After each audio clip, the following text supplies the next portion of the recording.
उदाहरण 10.13 है। एक विद्युत बल्ब 100 वोल्ट तथा 10 एम्पियर पर कार्य करता है। अब यहाँ पर हमें क्वेश्चन समझना पड़ेगा।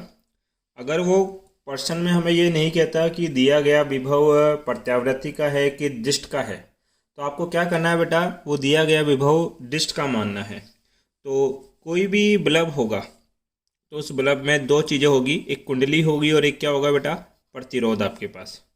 तो ये प्रतिरोध आर है और कुंडली आपके पास कितनी है बेटा, एल आपके पास। ठीक है। अब यहाँ क्या कर रहे हैं बेटा हम लोग कि आपके पास क्या करा है, स्टार्टिंग के अंदर एक 100 वोल्ट का डिस्ट विभव जोड़ दिया गया है। कितने वोल्ट का, 100 वोल्ट का। और इसमें प्रवाहित धारा कितनी है बेटा, 10 एम्पियर की। आपको पता है कि जो प्रेरकत्व होता है डिस्ट सोर्स के लिए, जो डिस्ट स्रोत होते हैं उनकी आवृत्ति कितनी होती है, 0। और एक्सएल बराबर होता है बेटा ओमेगा एल। ओमेगा बराबर होगा 2 पाई ऑफ एफ एल। यहाँ पर एफ का मान 0 रखोगे तो एक्सएल का मान भी कितना प्राप्त होगा, 0। अर्थात जो आपके पास बात करें एल है, उसका डिस्ट परिपथ में प्रतिरोध कितना होगा, 0। अर्थात ये तो कुछ प्रतिरोध देगा ही नहीं, तो प्रतिरोध कौन दे रहा है, आर।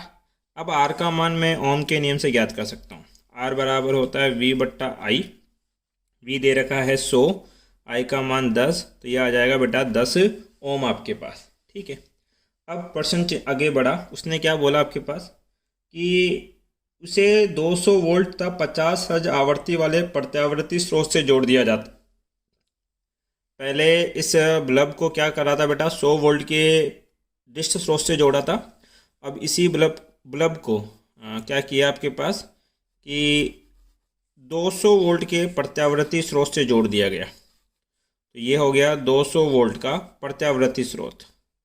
और प्रत्यावर्ती स्रोत में जो विभव देता है वो कौन सा विभव देता है आपको, VRMS। तथा जो आवृत्ति है वो कितनी है बेटा, 50 हर्ट्ज की आवृत्ति आपके पास है। अब क्वेश्चन कह रहा है तो आवश्यक कुंडली का प्रेरकत्व ज्ञात करो। ये जो कुंडली दे रखी है उसके एक्सेल में जो आपके पास एल का मान होता है प्रेरकत्व, उस एल का मान क्या करना है बेटा, हमें ज्ञात करना है आपके पास। ठीक है। अब एक बात का ध्यान दे बेटा यहाँ पे आप लोग कि उसने हमें धारा परिवर्तित करने के लिए नहीं कहा, तो अर्थात हम ये मान के चलेंगे कि दोनों परिपथ में धारा क्या रहती है, समान। तो ये जो यहाँ पे I बराबर 10 एम्पियर था, यहाँ पे IRMS बराबर भी क्या रहेगा, 10 एम्पियर। आपको ये तो पता ही है कि जो प्रतिरोध है वो आवृत्ति पर निर्भर नहीं करता, इसलिए प्रतिरोध का मान डिस्ट स्रोत और प्रत्यावर्ती स्रोत में समान रहता है। अर्थात R यहाँ कितना होगा बेटा, 10 ओम। अब ध्यान दो, हमें VRMS दे रखा है, IRMS दे रखा है, तो इस पूरे परिपथ का प्रतिबाधा हम प्राप्त कर सकते हैं जो होती है Z। और Z बराबर होता है VRMS बट्टे में क्या, IRMS। VRMS का मान है 200 और IRMS का मान है बेटा आपके पास 10। सोल्व करोगे तो ये आ जाएगा बेटा 20 ओम। अब हमें इस पूरे परिपथ की प्रतिबाधा पता लग गई। तो आपने पढ़ा है कि जब संयोजन परिपथ होता है तो प्रतिबाधा का सूत्र क्या होता है, under root of R square plus of XL square. पहले हम इस एक्सएल का मान प्राप्त करेंगे। इसके लिए क्या करेंगे बेटा, यहाँ से देखो दोनों तरफ मैं स्क्वायर कर रहा हूँ, वर्ग कर रहा हूँ। जब वर्ग करूँगा तो ये हो जाएगा जेड स्क्वायर, और इसका वर्ग करूँगा तो अंडर रूट हट जाएगा, तो ये हो जाएगा R square plus of XL square. XL square को उधर भेज रहा हूँ, जेड को इधर आपके पास, तो ये हो जाएगा, सॉरी एक्सएल को यहीं रखा, आर स्क्वायर को उधर भेज दिया मैंने। तो एक्सएल स्क्वायर बराबर क्या होगा, Z square minus of R square. देखो आर को उधर भेजूंगा, माइनस का आर स्क्वायर हो जाएगा। मुझे एक्सएल का मान चाहिए तो ये होगा under root of Z square minus of क्या, आर स्क्वायर आपके पास। इसको सोल्व करें तो एक्सएल बराबर क्या बेटा, अंडर रूट जेड। जेड का मान कितना निकाला, 20, और 20 का स्क्वायर कितना, 400, माइनस आर का मान कितना निकाला, 10, 10 का स्क्वायर कितना, 100। तो ये हो गया बेटा अंडर रूट ऑफ 300, जिसका मतलब होता है सर अंडर रूट 3 और 100 का रूट कितना होता है बेटा, 10। तो ये हो गया 10 रूट 3 आपके पास। ये तो किसका मान है बेटा, एक्सएल। हमारा मोटिव क्या है, एल प्राप्त करना।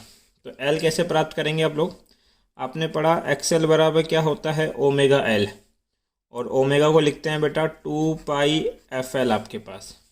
यहाँ से L बराबर क्या होगा, XL के अपॉन में आ जाएगा 2πf। L बराबर XL अपॉन 2πf। XL का मान रखो कितना सर, √3 गुणा में 10 बट्टा 2, पाई का मान 3.14 गुणा में f का मान कितना है 50 आपके पास। सोल्व करोगे 0 से 0 कट गया, 5 दूनी 10 आपके पास, और इसका एक पॉइंट हम काट सकते हैं, तो ये हो जाएगा √3 बट्टा 31.4 आपके पास। √3 को लिखेंगे 1.732 और ये होगा 31.4। अब तो इसको सोल्व करना ही पड़ेगा, सहायता ले। तो ये हो गया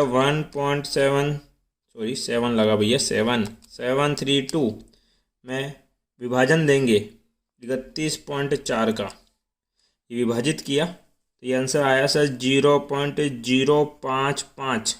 हमने प्राप्त क्या किया, L। प्रेरकत्व का ऐसा ही मात्रक क्या होता है बेटा, हेनरी। ये आपका क्या हो गया आंसर। Copy date.